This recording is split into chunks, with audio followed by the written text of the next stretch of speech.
सोमवारी संध्याकाळी शिंदेंच्या शिवसेनेचे आमदार आणि माजी आरोग्यमंत्री तानाजी सावंत यांच्या मुलाचं पुण्यातून अपहरण झाल्याची बातमी आली। या बातमीनं एकच खळबळ उडाली। एका माजी मंत्र्याच्या मुलाचं अपहरण कसं होऊ शकतं, यावरून राज्यातल्या कायदा सुव्यवस्थेवरून प्रश्न निर्माण झाले। मग स्वतः तानाजी सावंत पुणे पोलीस आयुक्तालयात गेले। सावंत माजी मंत्री असल्यामुळे त्यांच्या मुलाला शोधण्यासाठी पुणे पोलिसांनीही आपली यंत्रणा कामाला लावली। अपहरण कसं झालं, कोणी केलं, याचा तपास सुरू झाला। मग पुणे पोलीस आणि तानाजी सावंतांनी पत्रकार परिषद घेत ऋषीराज सावंत यांचं अपहरण झालं नसून ते मित्रांसोबत विमानानं गेले असल्याचं त्यांनी सांगितलं। दरम्यान आता ऋषीराज सावंत यांचं अपहरण झालं नसून ते आपल्या मित्रांसोबत बँकॉकला जात असल्याचं समोर येत आहे।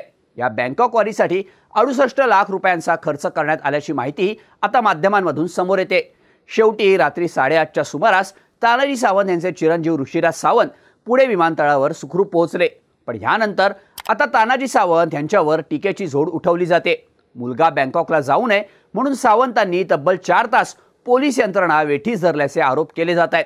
सावंतांच्या मुलाच्या अपहरण नाट्यामागची खरी स्टोरी काय, त्यांना पुण्याला परत आणण्यासाठी सावंत आणि पोलिसांनी कसे प्रयत्न केले, ऋषीराज सावंत यांच्यासोबत गेलेले मित्र कोण होते, त्याची सगळी माहिती सांगणारा हा व्हिडिओ। नमस्कार, मी शार्दूल आणि तुम्ही बघताय बोलभिडू। सगळ्यात आधी सोमवारी म्हणजेच 10 फेब्रुवारीला नक्की घडलं काय ते बघूयात। सोमवारी संध्याकाळी 4च्या सुमारास पुणे पोलीस कंट्रोल रूमला एक निनावी फोन आला। तानाजी सावंत यांचे धाकटे चिरंजीव ऋषीराज सावंत यांचं अपहरण झाल्याचं या फोनवरून पोलिसांना सांगण्यात आलं। एका पांढऱ्या रंगाच्या स्विफ्ट गाडीतून पुणे विमानतळावरून त्यांचं अपहरण झाल्याची माहिती पोलिसांना देण्यात आली। ही माहिती मिळाल्यावर पुणे पोलीस ॲक्शन मोडवर आले। त्यांनी ताबडतोब तपासाची चक्र फिरवली। सिंहगड रोड पोलीस स्टेशनमध्ये ऋषीराज सावंत यांच्या अपहरणाची तक्रार दाखल करण्यात आली। सावंत राहत असलेल्या कात्रज परिसरातील त्यांच्या घरीही तपासासाठी पोलिसांचं पथक गेलं। त्यांना धमकीचा किंवा खंडणीचा फोन आला होता का याची माहिती घेण्यासाठी पोलिसांनी ऋषीराज यांचे कॉल रेकॉर्ड तपासायला घेतल्याचंही सांगण्यात आलं। त्यानंतर स्वतः माजी मंत्री तानाजी सावंत हे पुणे पोलीस आयुक्तालयात गेल्याचं पाहायला मिळालं।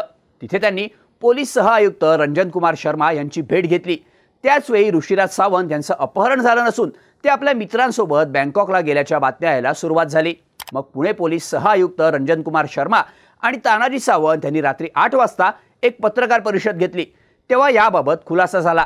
तानाजी सावंत यांच्या मुलाचं अपहरण झाल्याचा फोन आल्यानंतर पोलिसांच्या यंत्रणा ॲक्टिव्ह झाल्या। ऋषीराज पुण्याहून विमानानं गेल्याची माहिती मिळते। त्यांच्या अपहरणाची तक्रार दाखल करून घेण्यात आली आहे। पुणे क्राईम ब्रँच याबाबत तपास करते।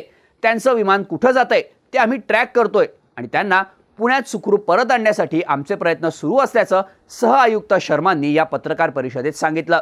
तसंच याबाबत स्वतः तानाजी सावंत यांनी ही माहिती दिली। यामध्ये बेपत्ता किंवा किडनॅपिंग नाही। ऋषीराज यांच्यासोबत असलेले 2 जण हे त्यांचेच मित्र आहेत। असं नवीन किंवा अनोळखी व्यक्ती त्यांच्यासोबत नाही। जो ड्रायव्हर त्यांना सोडायला गेला होता त्यानं कॅम्पसला येऊन मला सांगितलं की मी त्यांना विमानतळावर सोडून आलो। मी त्यांना D1ला आतमध्ये सोडलं आणि मी गाडी घेऊन माघारी आलो असं त्यानं आम्हाला सांगितलं। तेव्हा मला ते विमानानं गेल्याचं कळलं। ते मला किंवा माझ्या मोठ्या मुलाला फोन न करता काहीही न सांगता विमानानं का गेले असतील या विचारानं मी अस्वस्थ झालो। म्हणून मी पुणे पोलीस आयुक्तांना याबाबत फोनवरून माहिती दिल्याचं सावंत यांनी सांगितलं। या पत्रकार परिषदेनंतर ऋषीराज सावंत यांचं अपहरण झालं नसून ते स्वतःहून आपल्या मित्रांसोबत विमानानं जात असल्याचं स्पष्ट झालं। पण पत्रकार परिषदेत तानाजी सावंत यांच्या बोलण्यात विसंगती असल्याचं आढळून आलं।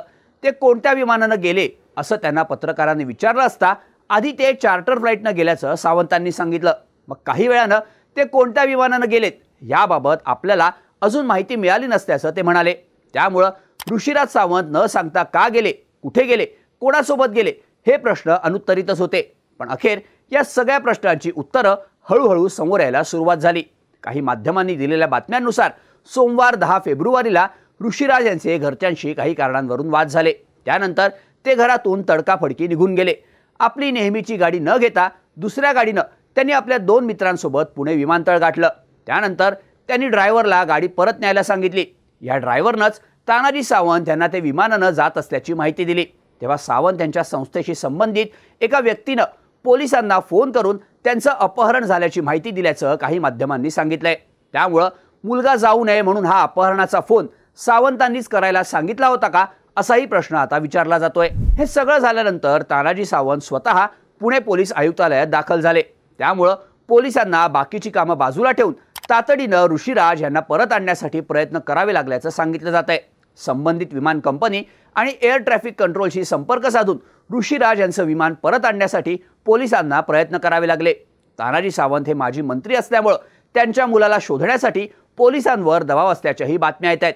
आता सावंत यांचे चिरंजीव ऋषीराज सावंत कुठे जात होते, कोणासोबत जात होते याचीही माहिती समोर आली आहे। त्यांचे फ्लाईट बुकिंगचे डिटेल्स माध्यमांमध्ये देण्यात आलेत।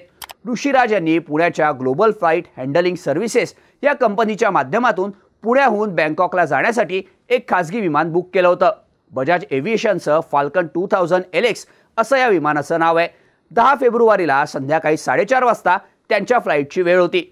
ऋषीराज सावंत यांच्यासोबत प्रवीण उपाध्याय आणि संदीप वासेकर असे त्यांचे 2 मित्रही असल्याची माहिती सावंत यांच्या बुकिंग डिटेल्सवरून समोर आली आहे। तसंच ऋषीराज सावंत यांच्या बँकॉक वारीचा खर्च तब्बल 68 लाख रुपये असल्याची माहिती माध्यमांमध्ये देण्यात आली आहे। तसंच 8 दिवसांपूर्वीच ऋषीराज हे दुबई टूरहून परत आल्याचंही सांगितलं जात आहे। पण तानाजी सावंत यांनी पोलिसांशी संपर्क केल्यानंतर पुणे पोलिसांनी संबंधित विमान कंपनीशी संपर्क साधला आणि हे विमान बँकॉकला जाऊ न देता भारतातच थांबवून पुन्हा पुण्यात परत आणण्यासाठी प्रयत्न सुरू केले। विशाखापट्टणम एअरपोर्टवर विमानाचं इमर्जन्सी लँडिंग करून मग ते पुण्यात आणलं जाईल असं सुरुवातीला सांगण्यात येत होतं। पण हे विमान विशाखापट्टणमला न उतरवता चेन्नईहून माघारी पुण्याला फिरल्याचं आता सांगितलं जात आहे। 10 फेब्रुवारीला रात्री 8:30-9च्या सुमारास हे विमान पुणे विमानतळावर दाखल झालं। त्यानंतर पोलीस सहआयुक्त रंजन कुमार शर्मा आणि तानाजी सावंतांनी पुन्हा एकदा माध्यमांना माहिती दिली। या प्रकरणी अपहरणाचा गुन्हा नोंद असल्यानं ऋषीराज सावंत यांची प्राथमिक चौकशी केली जाईल। त्यांचा बँकॉकसाठीचा पुणे ते चेन्नई प्रवास जाणून घेतला जाईल। ते कोणत्या कारणासाठी बँकॉकला जात होते, त्यांनी त्यांच्या घरी का सांगितलं नव्हतं याचीही माहिती त्यांच्याकडून घेतली जाईल असं शर्मा यांनी माध्यमांना सांगितलं। तसंच आमच्यात कुठलेही वाद नाहीत, मुलगा न सांगता गेला कसा, त्याचं जाणं अचानक ठरलं का याबाबत मला माहिती नाही। एक बाप म्हणून भीती वाटल्यानं काळजीपोटी धावाधाव केल्याचं आमदार तानाजी सावंत यांच्याकडून सांगण्यात आलंय। पण ऋषीराज सावंत यांनी बँकॉकसाठी खासगी विमानाचं बुकिंग केल्याचं समोर आल्यानं आणि सावंतांच्या संस्थेशी संबंधित व्यक्तीनंच पोलिसांना फोन करून त्यांचं अपहरण झाल्याची माहिती दिल्याचं समोर येत असल्यानं मुलगा बँकॉकला जाऊ नये म्हणून तानाजी सावंतांनीच पोलीस यंत्रणेला वेठीस धरल्याची टीका केली जाते। आता याबाबत तपासात नक्की काय समोर येणार हे पाहणं महत्त्वाचं असणार आहे। या सगळ्याबद्दल तुम्हाला काय वाटतं याबद्दलच्या तुमच्या प्रतिक्रिया आम्हाला कमेंट करून नक्की सांगा आणि अशाच माहितीपूर्ण व्हिडिओसाठी बोलबिडूच्या YouTube चॅनलला सबस्क्राईब करायला विसरू नका।